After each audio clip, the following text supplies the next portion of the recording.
My name is Gavin Evans, and this is my review of S.W.A.T.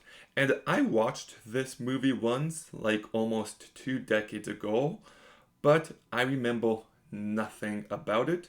So watching it today, I can now say that this movie is not good. And it bums me out to say that because I do feel like it starts off with promise. The inciting incident reveals plenty about the characters, and I liked the training sequences, and I'm like, you know what? This might be an enjoyable movie, but the second half of this movie just becomes so generic, and it lost me. It's never as tense or as thrilling as it should be, and when it's this action heavy, that's a major issue.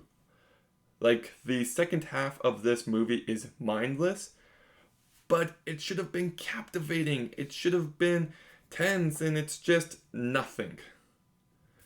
Serviceable at its very best. And I think the main villain is just as generic as they come. We're told this guy is just the worst of the worst, but we never see it. So I was really underwhelmed by that aspect. And then there was a surprise villain, which I just despised. Um, this villain should have had more emotion behind him, and it kind of gets rid of nuance that could have existed within this movie prior. So I thought it was just a baffling decision. Samuel L. Jackson is entertaining as always. He just has so much charisma and personality. Colin Farrell, I love as an actor, but I feel like he's not given much to work with. I thought it was a mediocre performance. Jeremy Renner, I think, does a real good job.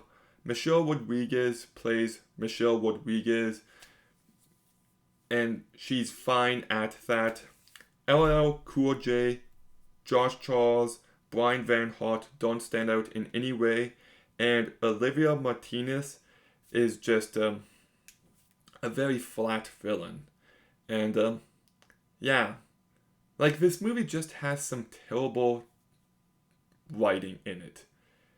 It's just utterly baffling, and it's just not as well made as it needed to be. So even though there is promise here, it just ends up being generic. So I'll give S.W.A.T. a 4 out of 10. Okay, spoiler warning, but the decision to have Jeremy Renner be a villain is just utterly baffling.